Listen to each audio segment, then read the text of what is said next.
Rajan the deal maker और आज मैं आपके लिए एक बहुत स्पेशल गेस्ट लेके आया हूँ। आपने इनको इंटरनेट पे, यूट्यूब पर, इंस्टाग्राम पर देखा होगा। ही बिलोंग्स टू फरीदाबाद और फरीदाबाद की रियल एस्टेट इंडस्ट्री में जो आज सोशल मीडिया का सबसे इम्पोर्टेंट फैक्टर बन गया है कि एक आदमी अपने कंफर्ट जोन से निकल के बाहर आ रहा है और अपना रियल एस्टेट बेचने के लिए सोशल मीडिया को यूज कर रहा है। नॉट ओनली बेचने के लिए, आई थिंक जो इंफॉर्मेशन बहुत इंपॉर्टेंट है रियल एस्टेट रिलेटेड, आपकी इन्वेस्टमेंट रिलेटेड, आपका ड्रीम होम रिलेटेड, वो इंफॉर्मेशन सिर्फ कुछ लोगों ने ही एक बीड़ा उठाया है कि वो इंफॉर्मेशन, करेक्ट इंफॉर्मेशन आप सब लोगों तक पहुंचाई जाए। तो मेरे साथ आज है मिस्टर विनी कक्कड़ फरीदाबाद से। I am feeling very excited क्योंकि काफी हद तक मेरे टाइप की पर्सनैलिटी है, लाउड है। रियल एस्टेट, जैसे कि सब जानते हैं कि रियल एस्टेट एक ऐसी इंडस्ट्री है जो कि एक लाउड इंडस्ट्री है।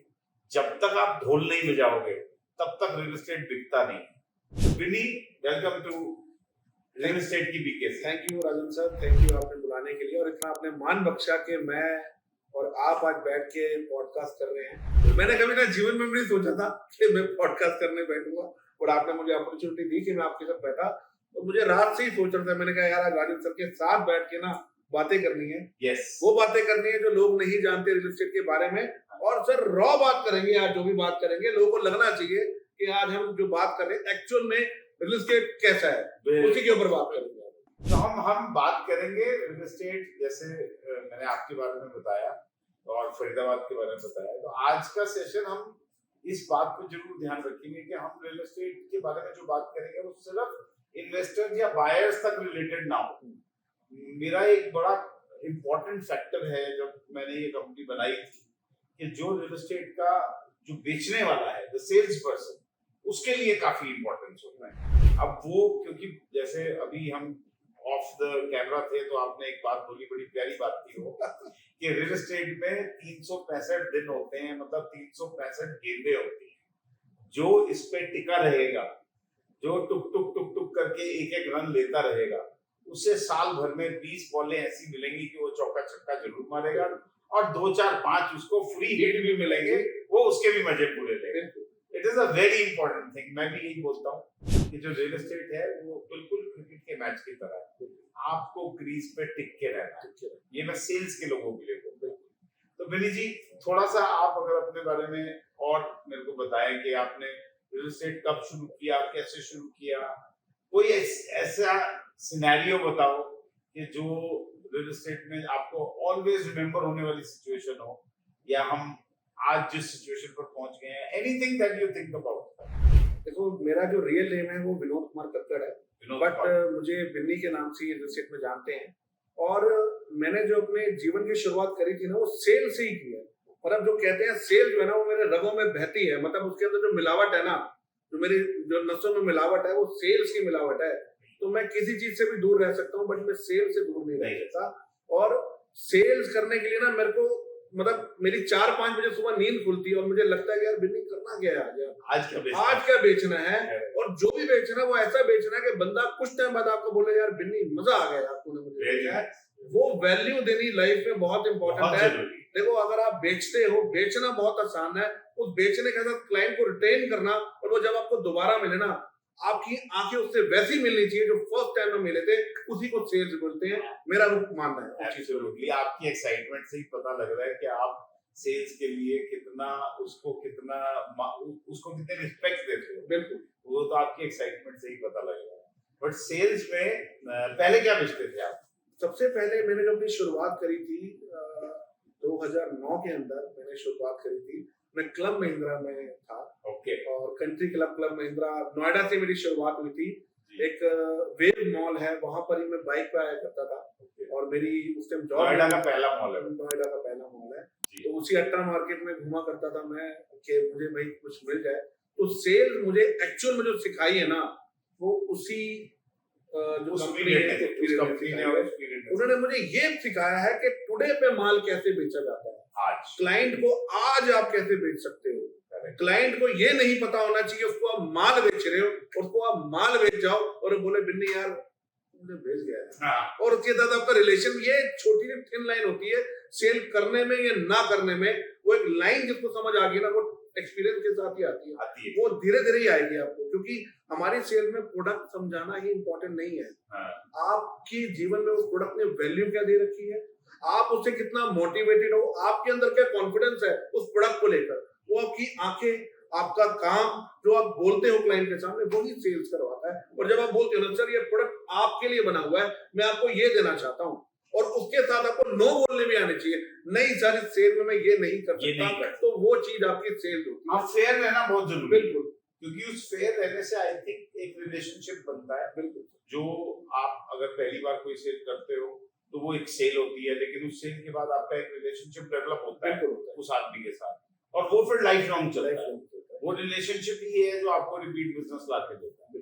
तो क्लब महिंद्रा कितना टाइम आपने क्या? मैंने सर 2-3 साल क्लब महिंद्रा में किया है। जब मैं शुरुआत मैंने करी थी तो करीब मेरी 5-5.5 हजार रुपए की नौकरी थी। तो मैं सुबह, उसमें छुट्टी नहीं मिलती थी। वो तपस्या है, अगर आप उसको टाइम शेयर बोलते हैं, उसी से ही मैंने काम सीखा है। उसी से ही क्लाइंट को ये बताना सीखा कि भाई एक्चुअल में सेल्स के लिए एक पिच होती है, एक गेम प्लान होता है। तो वहीं से ही मैंने सीखा है। तो 2-3 साल मैंने वहाँ काम किया। सुबह 11 बजे हम आते थे, रात को 11 बजे छूटते थे। छुट्टी नहीं होती थी, राखी वाले दिन भी आना है, 15 अगस्त को भी आना है, दिवाली पे भी आना है, क्योंकि छुट्टी वाले दिन क्लाइंट तो क्लाइंट होते थे उस टाइम। तो वहीं से मैंने शुरुआत करी है। और आज जो अंदर बना है ना, जो भी बिन्नी कक्कड़ आज बना है, तो वो क्लब महिंद्रा का बहुत बड़ा योगदान है उसके अंदर। वो ट्रेनिंग आपको उस पीरियड, वो ट्रेनिंग। तो उसके बाद वहां से कहाँ ट्रांजिशन हुआ आपका, कहाँ गए? वहां से क्लब महिंद्रा छोड़ के मैं एक कंपनी और ज्वाइन करी थी, वो भी टाइम शेयर की कंपनी थी, जिसको बोलते हैं कि कंट्री क्लब थी। मैंने वो छोड़ी। फिर उसके बाद अंदर का ना कीड़ा जाग गया कि जो काम करना है वो अपने लिए खुद काम करना है। तो फिर 2-3 साल मैंने वहाँ काम करा। फिर मैंने सैनिक कॉलोनी के अंदर एक रेस्टोरेंट चलाया। अच्छा, तो 4-5-6 साल। ये भी एक हिस्ट्री है कि जितने रियल एस्टेट वाले हैं वो या तो वो रियल एस्टेट स्टार्ट करने से पहले रेस्टोरेंट चलाते हैं या कामयाब होने के बाद भी रेस्टोरेंट चलाते हैं। ये तो रेस्टोरेंट और गाड़ी की सेल्स, ये रियल एस्टेट वालों के साथ कहीं ना कहीं जुड़ी हुई है। तो वहां पर हमने बहुत अच्छा नाम कमाया। मतलब वो भी एक तपस्या ही थी सर। तो मैंने जो शुरुआत करी थी हॉकर से स्टार्ट किया था। वहां पर एक रेडी से ही स्टार्ट किया था। वहां पर हम 2 भाई थे। आज छोटा भाई मेरा रियल एस्टेट में also doing wonders in real estate. मतलब वो भी बहुत अच्छा काम करता है। तो वहीं से हमने स्टार्ट किया। तो बेचा करते थे। और अगर एक्चुअल में आप जो मेरे लोग हैं जो जानते हैं, वो जुड़े हैं, पता होगा उनको, अगर हमारे पास लास्ट में पनीर टिक्का बचा था ना, तो अगर वो दाल मखनी लेने आता ना, तो उनको मैं तब भी पनीर टिक्का ही भेज देता था। सर थोड़े स्पेशल आज ये पनीर टिक्का आपके लिए। तो वो सेल वाली जो चीज थी ना, वो रगों में उस टाइम से ही थी। तो वहां से ही मैं रेस्टोरेंट तो फिर रियल एस्टेट कैसे, कहाँ से रेस्टोरेंट, कहाँ टाइम शेयर, रियल एस्टेट कहाँ से आ गया जीवन में? सर रियल एस्टेट ऐसे आया कि कुछ टाइम बाद जब जोमेटो वगैरह आ गए थे, तो रेस्टोरेंट का जो काम था बहुत बढ़ गया था। अदरवाइज एक टाइम पे हमारी मोनोपोली होती थी, हम बेचते। उसके बाद लोगों के ऑप्शन बहुत आने लगे। धीरे काम जो है वो खराब होता रहा। फिर मुझे ऐसा लगा कि जीवन के मैंने 12-13 साल जो है वो दुकानदारी में निकाल दिए। मैं क्या कर सकता था, बट एक्चुअल में मैं क्या करूं, क्योंकि आपको ना वो बंधा हुआ रहना पड़ता है। और मेरे को जो जीवन जीने का मजा आता है वो मस्टैंग घोड़े की तरह जीना आता है। अड़ियल घोड़े जिसको बोलते हैं, जिसके अंदर नकेल नहीं करती है, मुझे वैसे ही जो बागी होते हैं बिल्कुल, मेरे को वो जीवन जीने में थोड़ा मजा आता है कि मुझे निकलने का मन होना तो मैं निकल सकूं वहां से। तो एक दिन बस एक दोस्त है मेरा गौरव बांगा, तो उसने मुझे एक दिन बुलाया कि बिन्नी भैया, मैंने उसको बोला कि यार हम ना यूट्यूब पे वीडियो शुरू करते हैं बनानी। उससे पहले मैंने एक कोरोना के टाइम पे एक फूड राही का चैनल बनाया था, फूड चैनल 1 महीना चलाया था शौक के लिए। उसपे 6-7 लाख सब्सक्राइबर मेरे आ गए थे, तो अच्छा चल रहा था। बट वो ना मुझे किक नहीं दे रहा था, क्योंकि मेरा वो काम करने का वो सब मैं करता नहीं। तो एक दिन मुझे मिला, बिन्नी भैया यार आपके साथ ना आपको एक चीज बता रही हूँ। क्या कह रहे? बिन्नी भैया रियल एस्टेट करेंगे। मैंने कहा यार भाई मैं नहीं कर। कह रहा बिन्नी भैया आपने जीवन के 6 महीने मेरे को देने हैं। अच्छा, आप 6 महीने मुझे जीवन के दो, अगर आपको ये समझ नहीं आए ना तो आप इसको छोड़ दो। तो वही 6 महीने वो मेरा हाथ पकड़ के लाया सर। आज भी उस चीज को मैं मानता हूँ। उसने मेरा हाथ पकड़ा कि बिन्नी भैया 6 महीने मुझे आपको, उसको मैंने 6 महीने दिए जीवन के। और 6 महीने में वो 6 महीने कब 6 साल में बदल गया आपको ये नहीं पता था। वही चीज। तो कहाँ से बेचना शुरू किया आपने, किस एरिया से? क्योंकि आई थिंक फरीदाबाद 2-3 हिस्सों में बटा हुआ है। एक तो ओल्ड फरीदाबाद है, एक न्यू फरीदाबाद है और एक इधर सैनिक कॉलोनी है। हाँ। ये 3 साइड्स हैं फरीदाबाद की। तो किस तरफ से स्टार्ट किया? मैं सर रहने वाला सैनिक कॉलोनी NIT का हूँ वैसे। और अभी जो जितना भी नया काम हो रहा है वो सारा का सारा ग्रेटर फरीदाबाद में हो रहा है। जिसको नहर पार बोलते हैं न्यू फरीदाबाद, जिसको न्यू फरीदाबाद या ग्रेटर फरीदाबाद। और उससे पहले मैंने जाके भी नहीं देखा था कि नहर पार एक्चुअल में होता कैसे है। वहां रहने के बावजूद भी कभी नहीं गए? इतना नहीं गया था, 1-2 बार कभी गया हूँ तो गया हूँ। तो जब मैं वहां गया, उसने बुलाया मुझे, तो मैंने दुनिया देखी। मैंने कहा यार ये तो नाक के नीचे थे नया शहर बन के और हमें पता नहीं लगा।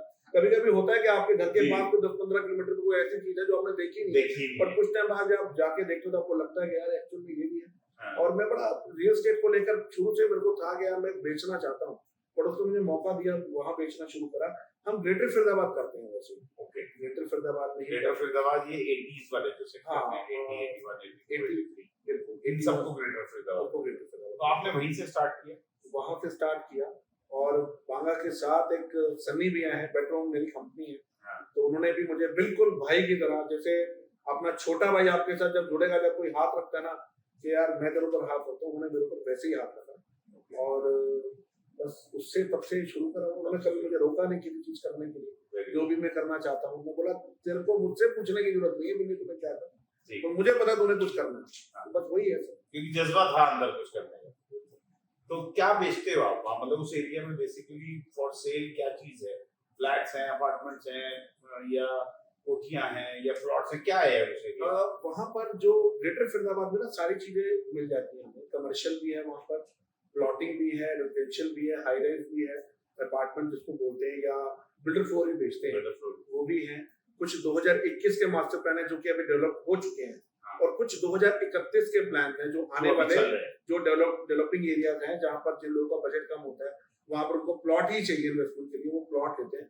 तो ये सब सेक्टर्स में हम काम करते हैं, ये सब चीजें करते हैं। तो इन्वेस्टमेंट के लिहाज से अगर हम देखते हैं दिल्ली NCR में, जैसे पर्टिकुलरली हम जो डिस्कशन हमारी चल रही है और लोगों से, अब जैसे गुड़गांव का प्राइस बहुत ऊपर चला गया। गुड़गांव एक पर्टिकुलर कैटेगरी ऑफ इन्वेस्टर या एक पर्टिकुलर कैटेगरी ऑफ यूजर की तो लिमिट से ही बाहर हो चुका है। तो और नोएडा भी इज आल्सो कैचिंग अप। तो फरीदाबाद को आप कहाँ देखते हो ये 2-4-5 साल में, कहाँ पहुंच जाएगा फरीदाबाद?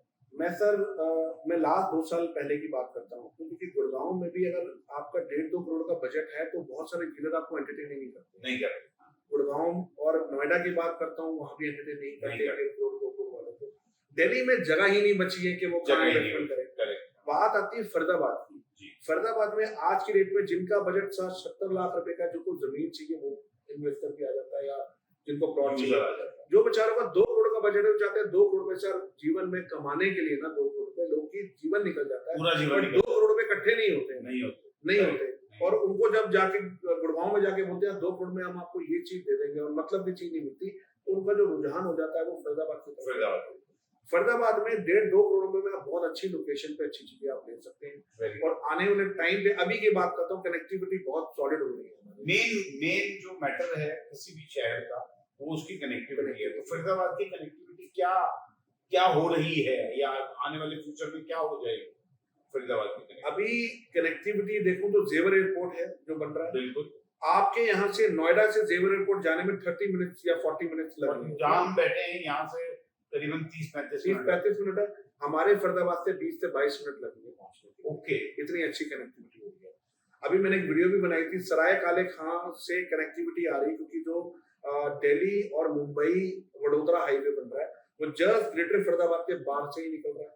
6 एग्जिट पॉइंट्स है वहां पर, जो पहले ही गुड़गांव दिल्ली के बाद जो सबसे पहला शहर लगेगा जो आने के लिए, वो लगेगा फरीदाबाद। तो अभी लोग क्यों नहीं आते हैं? क्योंकि उनको लगता है यार मैं आश्रम में खड़ा होकर फरीदाबाद पहुंचूंगा तो मुझे 40-45 मिनट लगेंगे, मेरे जीवन के 1.5 घंटे आने जाने में खत्म हो गए। पर जब वो सराय काले खान से रोड बन जाएगी तो आप 8 मिनट के अंदर फरीदाबाद पहुंच जाओगे। और फरीदाबाद में 6 एग्जिट पॉइंट्स हैं उस तरफ की। ओके, तो ये तो हो गई फरीदाबाद के बारे में।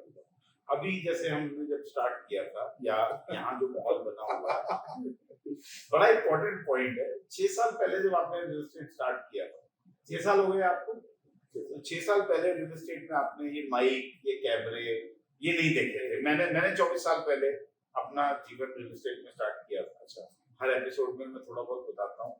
7-8 हजार से ऊपर ट्रांजेक्शन, डायरेक्ट ट्रांजेक्शन जो मेरे हाथ से निकली है वो कर चुका हूँ। 2-3 देशों में कर चुका हूँ, ऑस्ट्रेलिया में बेच चुका हूँ, दुबई में बेच चुका हूँ, इंडिया में तो बेचता ही। लेकिन मेरे लिए ये अपने आप में एक नया वो था कि अब जो रियल एस्टेट की बात होगी या रियल एस्टेट बेचा जाएगा वो कैमरे के सामने बैठ के बेचा जाएगा। वरना मैंने जब रियल एस्टेट स्टार्ट किया था 24 साल पहले, तो हार्डली मोबाइल फोन यूज होते थे, मोबाइल फोन भी उतने यूसेज में नहीं थे। तो उस टाइम तो रेफरेंस थी कि अगर बिनी को राजन जानता है तो बिनी राजन को बोलेगा कि मेरे को कोई चीज खरीदनी है, अपना एरिया बताएगा और राजन किसी को बोलेगा, वहां से कोई चीज ढूंढ के लाएगा और वो बिनी के सामने पेश कर देगा। बड़ा छोटा सा नेटवर्क था, एक आदमी 2 आदमियों को बोलता था, चौथे के साथ जाके बात होती थी, 5वें तक तो डील खत्म होके मतलब आदमी अपने घर जाके कमीशन खा के बैठ जाता।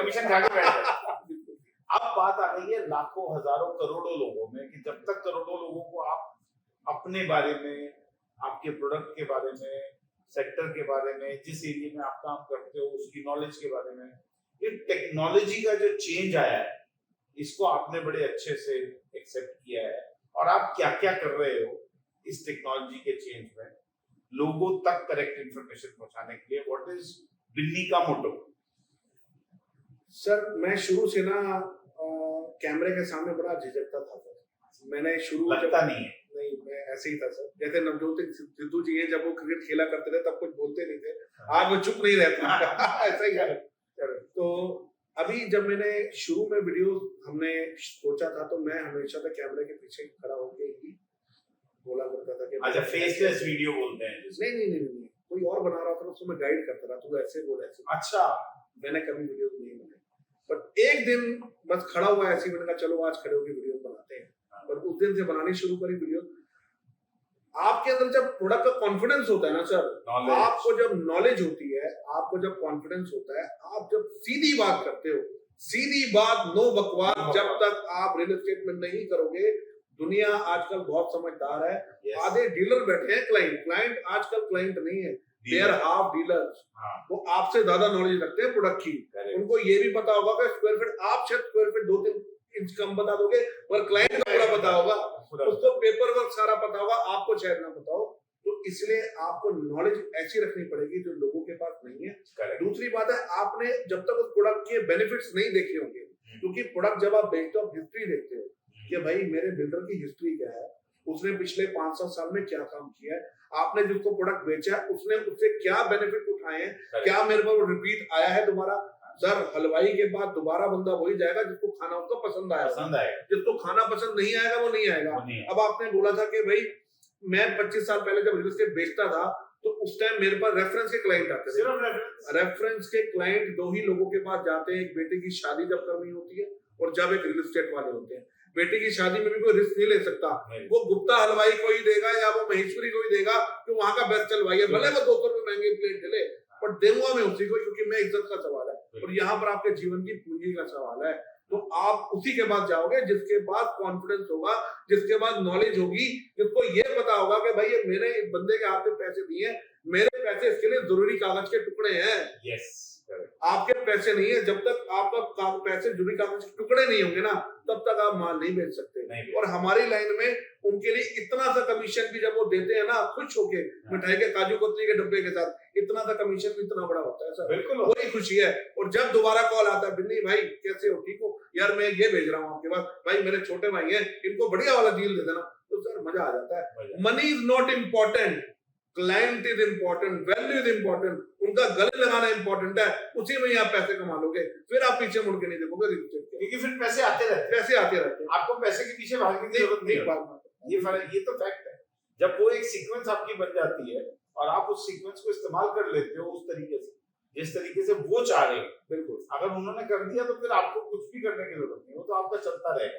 अरे सर आप ये मानो बेचारे जिनका 1 लाख रुपए की सैलरी है या जिनकी 50-60 लाख की सैलरी है, पूरे जीवन भर पैसे जोड़े, उन्होंने अपनी पुश्तैनी प्रॉपर्टी बेची, एक प्रॉपर्टी बिकी, 3 भाइयों को बंटवारा हुआ, 2 करोड़ में 70 लाख बेचारे के हाथ में है, 30-40 लाख उसने जेब से डाले जो जोड़ा हुआ था, उसके बाद एक वो प्रॉपर्टी लेता, अगर उस प्रॉपर्टी में खोट निकल गया तो आप तो पैसे कमा लोगे, मुंह कहाँ जाके दिखाओगे। जो आप ये खोट वाली बात कह रहे हो, आज की तारीख में रियल एस्टेट में काफी कुछ क्लियर हो गया है, रेरा आ गया, और जैसे आपने बोला कि अवेयरनेस बहुत बढ़ गई है, क्लाइंट्स को बहुत कुछ पता है। तो जैसे जो ग्रेटर फरीदाबाद एरिया है जहाँ पर सेक्टर्स हैं वहां तो मोस्टली ऐसी कोई प्रॉब्लम नहीं आती, बट अगर आप कोई गांव के अंदर जमीन लेते हो तो ही ये प्रॉब्लम आती है। जो एरियाज आप बेचते हो उन एरियाज में ऐसा कुछ है कि जिस इंफॉर्मेशन के पीछे आप काम करते हो और क्लाइंट जो है, क्लाइंट को पता ही नहीं होता कि रजिस्ट्री किसको कहते हैं, स्टैम्प पेपर कितने लगेंगे, ये तो कई बार ऐसा होता है। हम कहते हैं कि क्लाइंट्स को सब कुछ पता है, ये आप भी मान रहे हो, मैं भी मान रहा हूँ, बट कुछ लोग हैं जिनको कुछ भी नहीं पता और वो अपना हार्ड अर्न्ड मनी लगा रहे होते हैं रियल एस्टेट के ऊपर, और वो आप पे 100% ट्रस्ट कर रहे होते हैं। उनके पास कोई और चारा नहीं होता सिवाय आप पे ट्रस्ट करने के लिए। तो आपने कुछ सिस्टम बनाया हुआ है कि आप ये इंफॉर्मेशन उनको बिफोर हैंड किस तरीके से प्रोवाइड करते हो, और अब तो आप वो इंफॉर्मेशन मेरे ख्याल चैनल पे भी प्रोवाइड कर रहे हो, तो क्या क्या इंफॉर्मेशन आप लोगों को प्रोवाइड कर रहे हो? जैसे सर कोई दो तरह की प्रॉपर्टीज होती है कि अगर आप प्लॉट बेचते हो, प्लॉट के अंदर कोई जीएसटी इंक्लूड नहीं होता, ठीक है, आपने सीधी सीधी डील कराई, सीधा सीधा प्लॉट में फ्रेश की बात करूं, मैं रीसेल की बात नहीं करो, मैं फ्रेश की बात करूं, राइट। फ्रेश में आपने एक प्लॉट बेचा, सपोज करो 40,000 रुपए गज का प्लॉट है, आपने डील कराई, ठीक है, 40,000 रुपए गज के बाद भी ईडीसी आईडीसी लगता है जो 2.5 से 3,000 रुपए 4,000 रुपए होते हैं ईडीसी और IDC, internal development charges, external charges, road बनती है, सारी चीजें, उसके लिए कंपनी आपसे पैसे लेती है, राइट। वो नहीं पता लगती है लोगों को लगता है कि भाई 40,000 रुपए का रेट है, डीलर क्या बोलता है, अरे बाबूजी मैं माल बेच रहा हूँ आपको, आप ना ये बड़ा तगड़ा प्रोडक्ट आया हुआ, पैसे लगाओ उसके ऊपर। उसने 5 या 10% का ईएमआई भरवाया, पार्टी ने तक करके दे दिया, डीलर को पता भाई 10% पार्टी ने पेमेंट दिया, बाकी की पेमेंट भी आएगी, क्यों वो देना ही पड़ेगा उसको, अदरवाइज 10% का टोकन खत्म है उसका। जब उसको बाद में पता लगता है कि इस प्रोडक्ट के ऊपर ईडीसी आईडीसी भी लगती है तो प्रोडक्ट की वैल्यू बढ़ जाती है। चलो ये तो प्लॉटिंग की बात हुई, इसके बाद हम आते हैं कमर्शियल बेचते हैं जी, या हम कोई फ्लैट बेचते हैं, उसके अंदर भी ईडीसी आईडीसी होती है, उसके अंदर भी मेंटेनेंस चार्जेस होते हैं जो कि नहीं पता होता, उसके अंदर भी जीएसटी होती है जो अलग से पे करनी होती है, उसमें ये नहीं पता एक पार्किंग है कि 2 पार्किंग है। पार्किंग एक बहुत बड़ा प्रोजेक्ट मसला है आज की डेट में, एक पार्किंग लेने के बाद जब दूसरी पार्किंग आप लेते हो, अगर आप सर 1.5 करोड़ का फ्लैट ले रहे हो ना तो हस्बैंड वाइफ दोनों वर्किंग होते हैं मैक्सिमम केसेस, करेक्ट नहीं सर? बिल्कुल ठीक कह रहे हो। उसमें क्या होगा, अब वाइफ वर्किंग होती है तो मैक्सिमम केसेस ये होते हैं गाड़ी दो होती है, आपको पार्किंग मिली एक, जब आपने फ्लैट ली, जब आप दूसरी पार्किंग के लिए जाओगे तो बिल्डर आपको टक करके बोलता है भाई 5-6 फीट एक्स्ट्रा लगेंगे आपको। तो उस टाइम क्या बोलता है, उस टाइम डीलर क्या बोलता है, यार सर आपको लेनी पड़ेगी। आप पहले से क्लियर करो कि सर एक पार्किंग दे रहे हैं, दूसरी आपको लेनी पड़ेगी, सर इसके बाद जीएसटी भी लगेगा, इसके अंदर ईडीसी आईडीसी भी लगेंगे, ये वाले खर्चे भी इसके अंदर आएंगे, तो वो ही क्लियर करना है सर। वो सब पूरा एक कॉस्ट शीट की तरह बना के उसके सामने 1.5 करोड़ की प्रॉपर्टी मत सजेस्ट करो उसको, ये बोलो भाई 1.5 करोड़ की प्रॉपर्टी तो है ही, उसके बाद 20 लाख के खर्चे और भी हैं, उसके बाद आप रजिस्ट्री भी कराओगे तो सर ये प्रॉपर्टी आपको 75 की जाके पड़ेगी, 25 लाख ये लगेंगे सर, तो क्लियर करना पड़ेगा ना उनको। ये इंफॉर्मेशन आप ऑलरेडी हर अपने वीडियो में, अपनी हर चीज में टेक्नोलॉजी का बेनिफिट उठाते हुए आप कर रहे हो, तो ये इंफॉर्मेशन आप बिफोर हैंड ही क्लाइंट्स को दे रहे हो। जब हम उनको पेपर पे समझा रहे होते हैं, जब उनको मैं प्रोडक्ट समझाता हूँ उनको, उसके बाद ही हम उसमें लिखना शुरू करते हैं, सर ये प्रोडक्ट है, इस टॉवर में इस ईडीसी आईडीसी हो गया, या इसमें आपको पीएलसी लगेगी, राइट, कि सर ये वाला यूनिट लोगे इसमें पीएलसी रहेंगे, सब है, तो क्लियर करना जरूरी है सर। वो बेचारा जैसे पैसे लगाए बाद में परेशान नहीं होना चाहिए। ठीक बात। बिल्डर के लिए शायद 15-20 लाख रुपए पीनट, बट जिस बेचारे के लिए पैसे लगाए उसके लिए सर 2-3 लाख रुपए की वैल्यू भी है, हर उसकी हर लाख की वैल्यू है सर, क्योंकि वो अपनी जीवन की पूरी कमाई हुई जो अमाउंट है वो उससे वो घर खरीद रहा होता है, या फिर उसने कोई चीज बेची होती है अपनी, जिसको बेच के वो लाके वो चीज खरीद रहा होता है। It is a very responsible job, ऐसा नहीं है। और लोग कह देते हैं कि रियल एस्टेट एजेंट करते ही क्या है, सिर्फ बातें ही तो करते हैं। सर आजकल, सॉरी इंटरप्ट कर रहा हूँ आपको, आजकल सर आप एक डीलर की तरह काम नहीं कर सकते, you have to be the doctor sir, आपको डॉक्टर की तरह काम करना पड़ेगा। वेरी गुड पॉइंट, आपको उसको एडवाइस देनी पड़ेगी। वो आपसे प्रोडक्ट लेने नहीं आ रहा, वो आपसे पूछने आ रहा है। आप सपोज करो आज मेरे पास एक पार्टी आती है, मुझे बोलते बिन्नी भैया मेरे को ना एक बिल्डर फ्लोट दिलवाओ, मेरा 1.25 करोड़ का बजट है, उस 1.25 करोड़ के बजट में मुझे जो बिल्डर फ्लोट में 25,000 रुपए रेंटल लगा, मैं बोलूंगा भाई क्या चीज कर रहे हो तुम? 25,000 के चक्कर में 1.25 करोड़ रुपए क्यों लगा रहे हो? क्यों लगा रहे हो? एक साल के बनते हैं 3 लाख रुपए, 10 साल के बनते हैं 30 लाख रुपए। और बिल्डर फोन में क्या एप्लीकेशन है सर? देखो सर, जब तक आप जैसे आप गाड़ी घोड़ा ले रहे हो ना, वैसे ही आप बिल्डर फोन परचेज कर रहे हो। ओके, मेरे को तो लगता है मेरे लिए गाड़ी खरीदना और बिल्डर फोन लेना एक ही बात है सर। वैल्यू नीचे जाएगी, ऊपर नहीं आएगी। नहीं आएगी सर। अगर 4 साल में 1.5 करोड़ के आपने एक 30 कर भी, सॉरी एक 1.5 के एक 80 एक 90 कर भी दिए, तो पैसा तो आपने डुबा दिया अपना। बहुत इंपॉर्टेंट मनी इन्फ्लेशन। आप 1.5 करोड़ का घर एक 80 में बेचो, लेने जाओ 4 साल बाद, एक 80 वाली चीज सीधा आपको 3.25 करोड़ की मिलेगी। तो पैसा अप्रिशिएट का हुआ, डेप्रिशिएट हुआ। वही पैसा प्लॉट में लगाओ, वही पैसा 1.5 करोड़ पे प्लॉट में लगाओ। नहीं आ रहा रेंट, कोई बात नहीं, वो 1.5 करोड़ रुपए 4 साल बाद आपको 3 से 3.5 करोड़ रुपए बन के मिलेगा।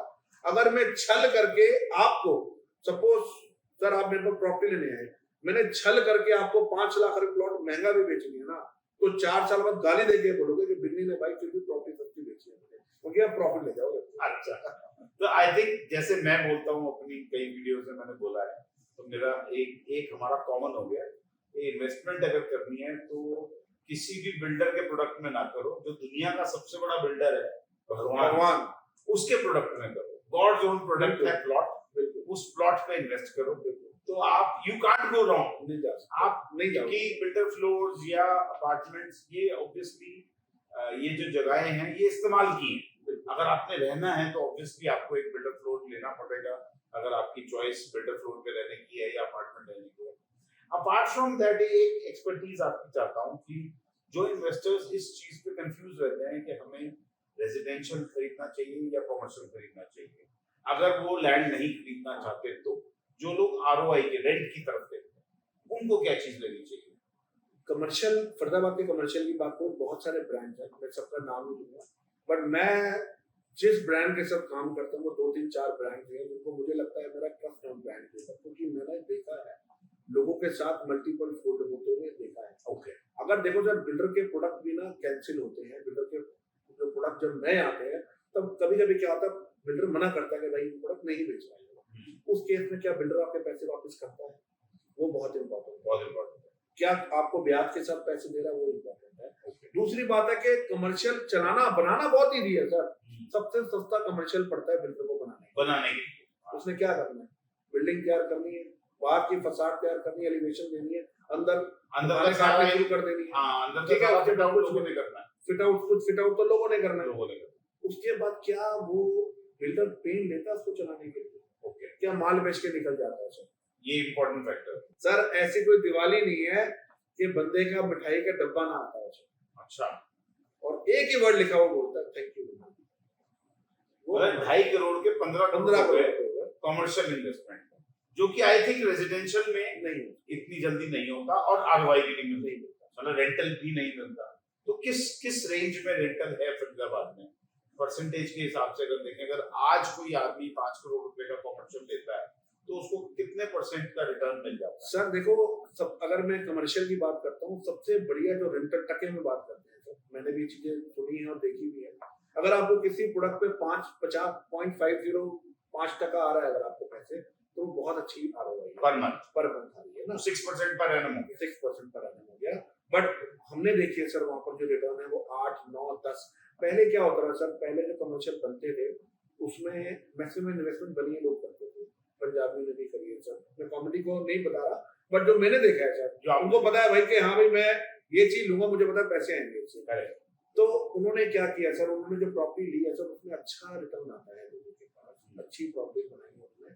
तो सर यही है, उसी चीज से हम भी सीखते हैं। मेरा ट्रस्ट कब बिल्डर में बनेगा? जब बिल्डर ने जो प्रॉपर्टी बनाई है वो बनी है। मैंने सर वहां पर 42 रुपए स्क्वायर फीट पे ऑफिस पे बेचे हैं, और उस टाइम लोग हंसते थे कि 42 रुपए में तुम ये माल बेच रहे हो, तुम्हें लगता है 42 में बिकेगा? और उस पे भी आरओआई उनको मिली है, उनपे उनको एश्योर रिटर्न मिले। एश्योर रिटर्न ना बड़ा तगड़ा मसला है सर आज की डेट में।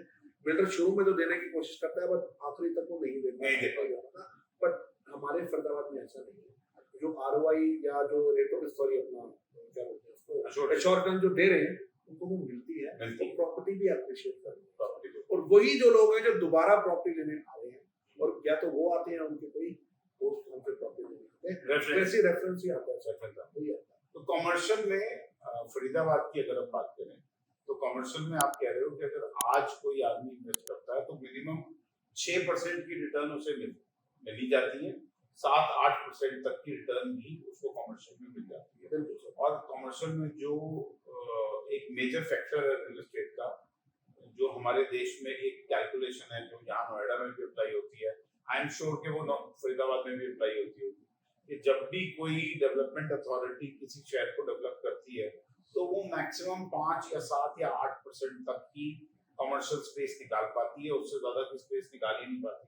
तो सप्लाई हमेशा कमर्शियल की कमी रहती है, जो कि आई थिंक गुड़गांव में थोड़ी ज्यादा हो गई है, बट फरीदाबाद में तो ऐसा सिनेरियो, फरीदाबाद का सिनेरियो तो सप्लाई अभी भी शॉर्ट की है या नहीं है, आप बता पाओ।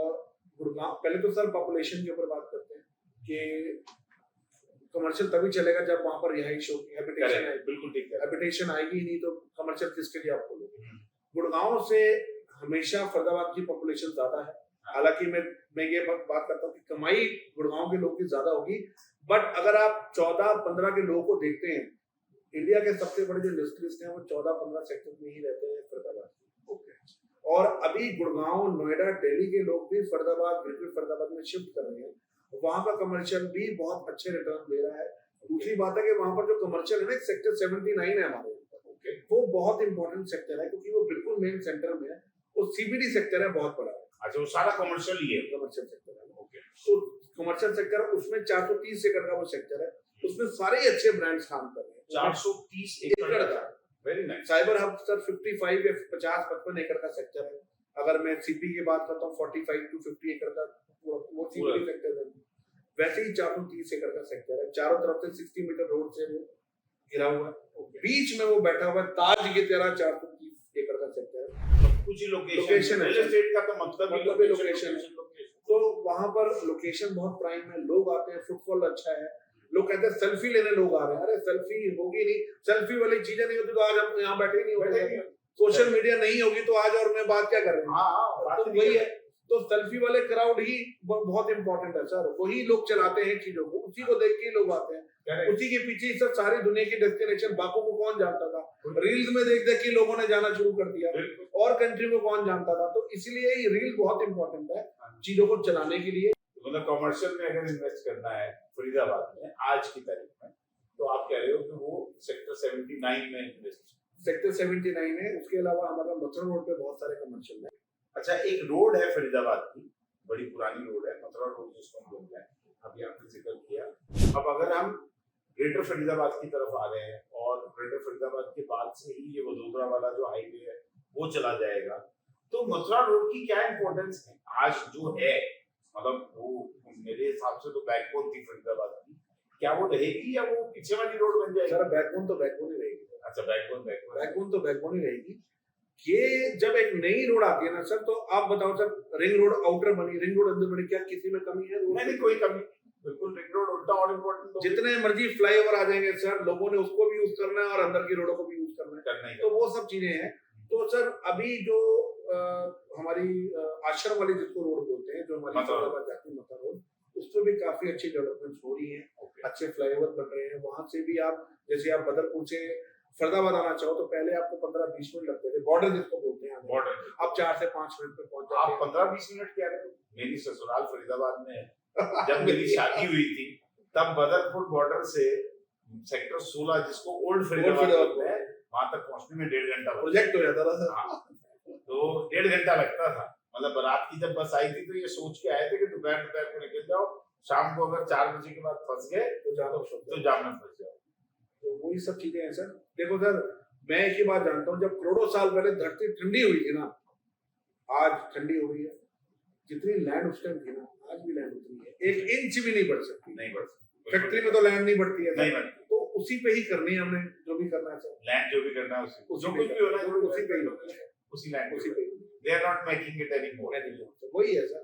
और वो भी सर 30% ही है हमारे पास, 70% तो पानी है, धरती का 70%। तो वही है सर, उसी पे यूज करना है। तो मथुरा रोड आप कह रहे हो, तो मथुरा रोड की वही इंपॉर्टेंस रहेगी, वहाँ अलग डेवलपमेंट होगी क्योंकि क्राउडेड वही एरिया है, मतलब वहाँ पर पॉपुलेशन ऑलरेडी बड़ी डेंस है उस एरिया में। और ये जो सैनिक विहार वाला एरिया है, इस तरफ अगर आप सैनिक कॉलोनी वाला वो लोग वो गुड़गांव में सपोज करो आप 56 में प्रॉपर्टी या डीएलएफ में प्रॉपर्टी नहीं ले पा रहे हो, तो आप गोल्फ कोर्स रोड हो गया या 56 में नहीं ले पा रहे हो। मैं ज्यादा सेक्टर तो नहीं पता मुझे गुड़गांव के, बट मैं गोल्फ कोर्स एरिया की बात करता हूँ। हर किसी का सपना होता है कि अच्छी लोकेशन पे रहे। करेक्ट। वहां से आप 82 जाओ या एक उद्योग विहार है, वहां जाने में आपको 25-30 मिनट, आधा घंटा लग जाता है या पौना घंटा लगता है। मगर आप भोजपुर रोड से जब आप सैनिक कॉलोनी आओगे तो 20 से 25 मिनट में पहुंच जाओगे। ओके। और बिल्कुल गोली की रफ्तार पे आओगे, कोई बीच में जाम नहीं मिलेगा। रोड बहुत बढ़िया है, अच्छी रोड बनी हुई है। कोई सैनिक ट्रैफिक लाइट नहीं है कुछ नहीं। सैनिक कॉलोनी पहला गेटवे पड़ता है फरीदाबाद पहुंचने के लिए गुड़गांव की तरफ से। तो गुड़गांव वाले लोग बहुत सैनिक कॉलोनी को भी पसंद करते हैं। हालांकि मैं भी सैनिक कॉलोनी में ही रहा हूँ, तो रुझान मेरा भी वो भी पुराना ही एरिया है। तो नया एरिया फरीदाबाद में बेसिकली सिर्फ ग्रेटर फरीदाबाद है, जहाँ पर आप कह रहे हैं प्लॉट्स और बंगलोज और फ्लैट्स और मिडल फ्लोर्स हर टाइप की चीजें मिल जाती हैं, और बाकी सब जहाँ पर है और वो पुराने एरिया। एक ये नई कुछ दिन पहले इंफॉर्मेशन आई थी कि आप पहले 4 फ्लोर बना सकते थे, फिर 3 फ्लोर बना सकते हो, अब शायद फिर से वो आप उस बंद हो गया फिर से। सर 2 फ्लोर भी होंगे ना तब भी बनेंगे। अच्छा, ओके। लोगों को गल्प करने में थोड़ा टाइम लगेगा, उसको पचाने में टाइम लगता है। वो तो अभी कितने फ्लोर बनते हैं? अभी सब 3 फ्लोर ही लगा हुआ है। 3 फ्लोर। अभी हाई कोर्ट से स्टे लगा हुआ है, जहाँ तक मेरी नॉलेज है। ओके, वापस से स्टे लगा हुआ है। ओके, तो अभी आप 3 फ्लोर ही बना सकते हो, 4 फ्लोर नहीं बना सकते। जब 4 फ्लोर आए थे तो क्या आए थे, अभी रिसेंटली जो खुला था बड़ा बूम आया सर, प्लॉटों के अंदर मारामारी हो गई। आज हमने प्लॉट किसी को बेचा है सर 88,000 रुपीज में, कल वो उसके बाद ऑफर आई है 98 की, ऊपर भी ऑफर आई है 1,25,000 रुपए बेचने। अच्छा, तो ये सब रहा है सर। ओके सर देखो लैंड तो बढ़ेगी ही बढ़ेगी, लैंड बढ़ेगी। आने वाला टाइम ऑफ फरीदाबाद होंगे सर। हम काम कहीं भी जाके कर सकते हैं, हम गुड़गांव भी कर सकते हैं, हम दिल्ली भी कर सकते हैं, पूरा इंडिया बेच सकते हैं। बट मुझे पता है आने वाला जो फ्यूचर है वो ग्रेटर फरीदाबाद का है। दिल्ली एनसीआर में ग्रेटर फरीदाबाद रेजिडेंशियल के हिसाब से ग्रेटर फरीदाबाद बेस्ट है सर, क्योंकि अफोर्डेबिलिटी में इस वक्त मेरे हिसाब से पूरे दिल्ली एनसीआर में अफोर्डेबिलिटी में तो ग्रेटर फरीदाबाद का कोई बीट ही नहीं कर सकता, क्योंकि अफोर्डेबिलिटी वाला प्रोडक्ट कहीं पर भी गुड़गांव या नोएडा में अब मिलने लायक ही नहीं रहे।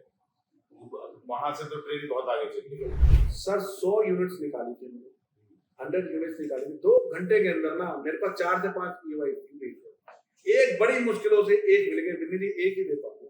अच्छा, वो मैंने बेची। और सर एक फ्लोर 5.5-6 करोड़ का फ्लैट है, और 2 घंटे के अंदर बिका है। सब बिक भी चुका है, सब सोल्ड आउट। 300-350 अपार्टमेंट्स हैं, अभी शुरू में सिर्फ 100 ही निकाले। ओके, 100 सेम डे ही 100 की जगह 200 चेक आ गए। समझो सर 5-5 करोड़ के 200 चेक, तो लोगों के पास जेब में रकम तो पड़ी है लगाने के लिए। इस बात पे आपसे एक बात पूछूंगा, पिछले 1-1.5 साल से पूरे इंडिया में ऐसा हो रहा है कि जो भी इन्वेंट्री आ रही है, भाई कहीं पर 100 अपार्टमेंट आ रहे हैं तो 200 चेक आ रहे हैं, कहीं पर 800 अपार्टमेंट आ रहे हैं तो 1500 चेक आ रहे हैं। ये क्या हो रहा है मतलब इंडिया में रियल एस्टेट में, ऐसा क्यों हो रहा है? सर डीएलएफ जैसे बोलता है कि मैसेज करता ना, उस दिन एक रील भी मैं देख रहा था कि पेज पे बच्चे 30 लाख रुपए की ऐड लगाते हैं, thank you we are sold out. Hype है सर, हाइप तो क्रिएट होती है ना सर। बिल्डर भी चाहता है कि भाई मैं क्या लेके आ रहा हूँ, 15-20 दिन पहले देखो यार प्रोडक्ट आज से पहले बिक रहा है। सर माल कौन बेचता है? आप और मैं बेचते हैं सर। बिल्कुल, आप और मैं अगर कन्विंस नहीं होंगे तो क्लाइंट तक तो माल ही नहीं जाएगा, नहीं जाएगा। आप और मुझे कन्विंस करना है सर बिल्डर को। वो हमारे पास आते हैं, यार ऐसी चीज हम बना रहे हैं, हमारी होती है मीटिंग, आपकी भी होती है, आपकी ब्रीफिंग होती है, मोटिवेट आपको भी किया जाता है, मुझे भी किया जाता है। हम आगे सेल करते हैं, हमें वो सेल कर रहे होते हैं सर। जब तक हम ही सोल्ड नहीं होंगे आगे सोल्ड क्या करेंगे? तो सर वो हाइप क्रिएट करते हैं। सर ये चीज आ रही है, ऐसा आ रहा है, करो अपने क्लाइंटों को बोला, अरे शर्मा जी क्या चीज निकाली है उन्होंने, ले आओ सर। अरे सर लेना पड़ेगा, कमाल कर रहे हैं सर, पोटेंशियल बायर को तो मैं दूंगा सर, एक चेक तो आपका लगा। वो करना मुश्किल कौन सा है सर? कौन सा मुश्किल है सर? 500 डीलर्स हैं। इसका मतलब ये है कि इस वक्त जो इन्वेंट्री आ रही है वो इन्वेंट्री इज नॉट इनफ।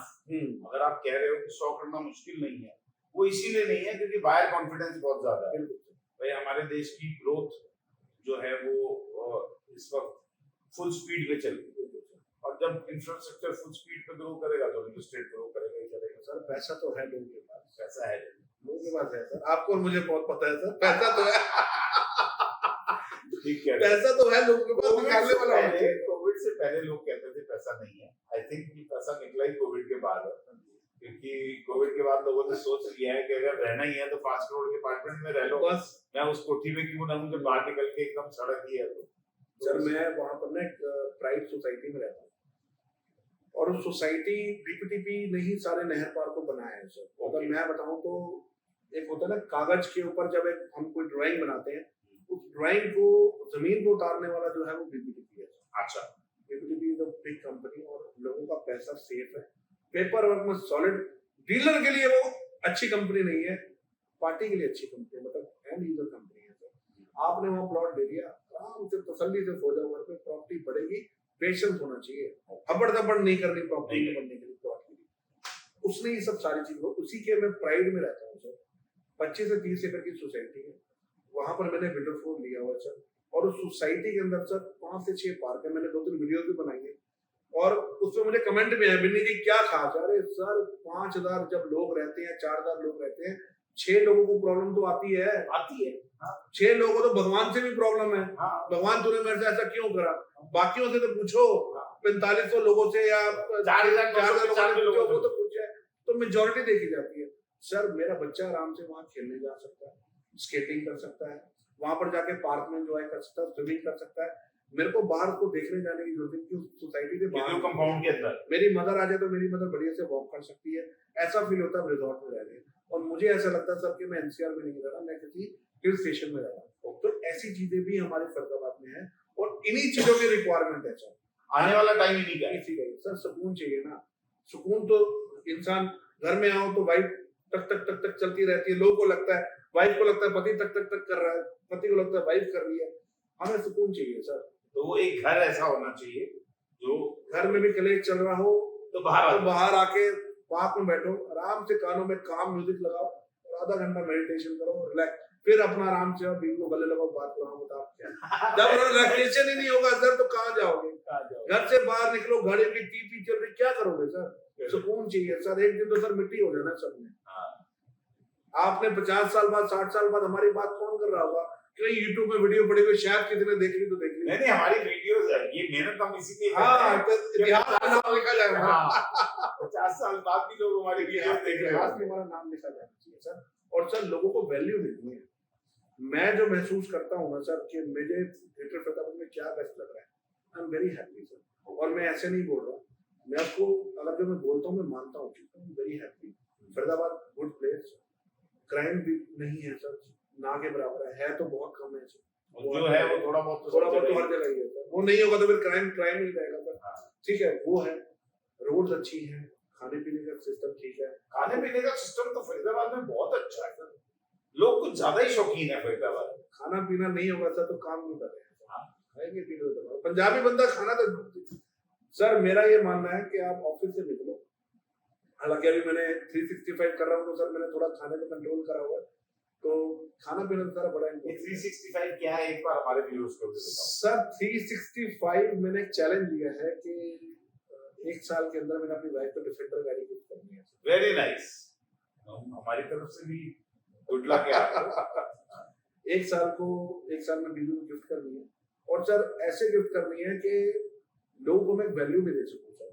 मैं पूरे दिन में क्या करता हूँ, मेरा क्या शेड्यूल है पूरे दिन का, मैं क्या खा रहा हूँ, मैं क्या पी रहा हूँ, मैं क्या बेच रहा हूँ, सब चीज है, सब चीज में दिखाता हूँ। सबको पता होना चाहिए कि डीलर तो है, बट डीलर क्यों डीलर है ये बताओ, क्या मेहनत लगी है, क्या वीडियो बनाना है। आप एक फ्लैट में जाओ, आप एक बिल्डर फ्लोर में जाओ, मेरे साथ मेरे भाई भी आ रहे हैं, कुछ उनको पता है, मेरे साथ 2-3 टीचते वो रखते हैं, मुझे पसीना बहुत आता है, हर 10-15 मिनट बाद मेरी शर्ट भीग जाती है। अच्छा। मैक्सिमम वीडियोस में आप अगर देखेंगे तो मेरी शर्ट भीगी हुई नजर आएगी आपको। तो सर वो मेहनत लगती है। आप वीडियो कैमरे के सामने आप खड़े होकर नहीं बोल सकते, टाइम लगता है। ओमेक्स वर्कशीट है हमारे वहाँ पर, जब वीडियो आप बनाते हो तो 25 लोग पीछे खड़े हो जाते हैं, देख रहे होते हैं। आपको एक बंदा ही खड़ा होकर देख लेना तो आप नर्वस हो जाओगे, क्या 25 खड़े मेहनत तो है सर। तो 365 के कितने दिन हो चुके हैं सर? करीब 2 महीने 3 महीने हो जाएंगे सर। 3 महीने 70 डेज 2 मंथ्स क्रॉस हो जाएंगे। मैंने उसी पे ही अपना इंस्टाग्राम शुरू किया था सर। Very nice. उसी से ही अभी तो ये 70 दिन की मेहनत है जो आप अभी आपके साथ बैठा, जो आप मेरे साथ बैठे। उससे पहले जो मैं वीडियोस बनाता था, वो वीडियोस में पहले भी बनाता था, बट हम सिर्फ ऐड के लिए वीडियो बनाते थे। हाँ, सिर्फ प्रोडक्ट बेचने के लिए बनाई। बट अब जो वीडियो बना रहा हूँ लोगों को सिर्फ नॉलेज देने के लिए कि एक्चुअल में क्या हो रहा है। हाँ, प्रोडक्ट तो अपने आप बिक जाएगा। सर बेचना नहीं है, बेचना नहीं, लोग कमाए। ऐसे नहीं है। तो बिन्नी का स्टेटमेंट है कि बेचना नहीं है, लोग कमाने। और सेल तो सर 9 के बाद ही होती है। हाँ, क्लाइंट ने नो बोला सर, उसके बाद आपका सेल में निकलेगा, ले आ भाई अब बेचेंगे इसको। यस करने पे सेल नहीं होती सर, नहीं है। नो के बाद ही सेल होती है। मेरे को तो मेरी जो दिमाग की रैम इस तरीके से बनी है, क्लाइंट ने नो बोला नहीं लूंगा सर, लेना पड़ेगा, आज प्रोडक्ट देंगे आपको। सर अगर वो आपके पास, देखो ये मैं बात जो कर रहा हूँ वो भाई जो हमें देख रहे हैं, जो रियल एस्टेट बेचना चाहते हैं, नहीं बेच पा रहे, हताश नहीं होना सर, जीवन में हताश नहीं होना। पेड़ रबड़ का लेके आना पड़ेगा एनसीआर में और रियल एस्टेट में काम करने के लिए। करेक्ट। और कमर आपकी स्टील की होनी चाहिए जो सब बाहर को झेल ले आपके। तो उसी तरीके से रियल एस्टेट में आओ, 365 दिन का चैलेंज लेके आओ अपने साथ कि भाई 1 अप्रैल को मैंने ज्वाइन किया है, जो भी तारीख को, और अगली 31 मार्च को मैंने अपने आप को देखना है और मैंने अपने आप को ये गिफ्ट करना है। और पंखे को जब रात को देख के नींद बढ़िया आ रही ना कि यार बिन्नी बेटे काम बढ़िया किया, जब अंदर से आवाज, क्योंकि आप अपने से झूठ नहीं बोलते, अगर उसने बोल दिया कि हाँ आप मेहनत करेंगे तो फिर चलते रहोगे। आएगा सर, एक रब का बंदा आएगा जो आपको चेक देके जाएगा, लगा मेरी पहला चेक। तो एक ही बात होती है, एक ही चीज होती है। तो जो सेल्स की जिन लोगों की आप बात कर रहे हो कि डटे रहो या 365 वाली की बात आप बार-बार बोल रहे हो, उन लोगों के लिए और कोई सेल्स की टिप, जो सेल्स रियल एस्टेट में लोग आ गए हैं या आने वाले हैं, इन लोगों के लिए कोई सेल्स की, कोई टिके रहने की? आपने भी 6 साल में कोई ये तो नहीं है कि आपके शुरू के 6 महीने कैसे रहे होंगे, मुझे नहीं पता, आप बताओगे सर। डिफिकल्ट टाइम तो आपने भी देखा होगा सर। मेरे अगर मैं आपको थोड़ा सा अपना, हालांकि ये वैसी बात लग रही होगी, बट मैंने जब से मैं रियल एस्टेट कर रहा हूँ, ऐसा महीना एक भी मैंने सेल नहीं किया। अच्छा, वेरी नाइस। हर महीने 4-5-6 सेल की थी। हाँ, कभी मैं भी डिमोटिवेट हो जाता हूँ कि आता है, उस समय आता है, आपके साथ होता है, बट यस सर ये ना ऐसे ही है। वही कहते हैं ना, क्रिकेट वाला मैच है, विराट कोहली 2 साल तक रन नहीं मारा, जिस दिन एक सेंचुरी मारी ना, अगले मैच में क्या चेंज हो जाए, उसी दिन हीरो बन। तो बस सर टिके रहना है। ये जगह ऐसी है, अब जंग नहीं, अब रण होगा, रण करना है सर। अपने बच्चों के लिए लड़ना है, अपने लिए लड़ना है, उस बंदे के लिए लड़ना है भाई जो आपसे आस लगा के आपको ऑफिस भेज रहा है। जब आप ऑफिस घुसो ना, तो आपका कचरे का डब्बा हमारा बाहर पड़ा होता है, तो कचरे के डब्बे में अपना दिमाग का गंद डालो। Very nice. और ऑफिस में बहुत बढ़िया, ये तो आपने मतलब बहुत इंपॉर्टेंट बात। ऑफिस में आ जाओ, पूरा दिन काम करो, बढ़िया से काम करो, एटीट्यूड में काम करो, घोड़े की तरह काम करो, अड़ियल घोड़े की तरह काम करो। अड़ियल घोड़े की तरह। तो अगर आप रियल एस्टेट में हो तो आपको बिन्नी जी की स्टेटमेंट के हिसाब से एक अड़ियल घोड़े की तरह काम करना होगा, और अपना दिमाग जो है वो जब ऑफिस में एंटर करोगे तो उसको निकाल के कचरे के डब्बे में रखना होगा। फिर जब जाओ पोटली में वही अपना बसड़ वाला सामान रखो और घर चले जाओ। वो अपनी वजन कर ले जाओ बस। यहाँ पर sir survival of the fittest है। सर्वाइवल ऑफ, एक क्लाइंट 99 एकड़ पे भी है, वही मैजिक ब्रिक पे भी है, वही आपकी वीडियो में भी है, वही आपके साथ वाले कलीग पे भी है। वो कलीग आपको नहीं बताएगा ये क्लाइंट मेरा चल रहा है, और वो बराबर वाले ऑफिस में भी चल रहा है, वो हर जगह चल रहा है। Sir client is half dealer, और डीलर को माल बेचना सर आपने। तो आपके हिसाब से हर client is half dealer. Sir आप ना ये मत सोचो रियल एस्टेट के अंदर कि आपको पैसे कमाने हैं। हमारा जो वर्किंग स्टाइल, मैं आपको बताऊं, मेरा ये वर्किंग स्टाइल है, मुझे माल बेचने के लिए पैसे कमाने इंपॉर्टेंट नहीं है, मैंने सेल करनी है। मेरे को 0 पैसे भी बचे, जेब से 20,000 भी लग जाए, मगर मैं डील नहीं छोड़ूंगा सर। ओके, मैं डील नहीं छोड़ूंगा। ट्रांजैक्शन हो जाएगी तो अपने आप उसके बाद रेफरेंस आ जाएगा, अपने आप आएगी सर। ऐसे लोग नहीं है जिन्होंने 50,000 कमाई थी और बेचारों ने ऐसा क्लाइंट भी दिया जिसने अच्छे खासे पैसे भी दे दिए। आप बोलना नहीं चाह रहे तो वो वाले क्लाइंट भी हैं सर। हालांकि सर जिन्होंने पैसे कमा के दिए हैं उन्होंने भी बहुत पैसे कमाए हैं। हाँ, उन्होंने भी बहुत पैसे कमाए। रियल एस्टेट तो है ही सर, करोड़ों का काम कर रहे हैं तो थोड़ा तो सर यहाँ पर इतना सा इतना ही होता है सर। रियल एस्टेट बाकी डटे रहना है सर, हार नहीं मानने, 365 दिन टिके रहना है, अपने डेडिकेशन से ऑफिस आओ। नो बोलने के बाद आपका काम शुरू होता है। क्लाइंट को पिच मत मारो, क्लाइंट को इमोशंस होते हैं क्लाइंट के अंदर। जब आप बिल्डर फ्लोर फ्लैट बेचने जाते हो, वो आप उसको एक प्रोडक्ट की तरह मत बेचो। ये दीवारें आपसे बातें करती हैं सर, ये वाली आपसे वॉल बात करती है, ये पेंटिंग बात करती है, वहां पर दीवारों पे लगे एसी भी बात करते हैं, वो फैन भी बात करते हैं आपसे। Very nice. आप वो दरवाजा भी आपसे बात करता है, वो किचन के स्लैब भी बात करते हैं, वो वॉकिंग क्लोजर भी बात करता है आपसे। आपके अंदर बात करने वाला होना चाहिए बंदा बैठा। अगर आपने उन सब चीजों से बात कर ली तो प्रोडक्ट, अगर आपको उससे बात होगी तो प्रोडक्ट आ गया ना आपको, हाँ। फिर उसको आप देखोगे अलग तरीके से, अलग आपको हर चीज पता होगी। इसमें भाई सोफा जो लगा हुआ है, सॉरी, उसमें जो सोफा लगा हुआ है, मैं थोड़ा सा हाइपर हो जाता हूँ। अरे नहीं, बहुत अच्छा है। उसमें जो सोफा लगा हुआ है उसका कलर जब आपको याद रहेगा ना, तो आपको नॉलेज है प्रोडक्ट की।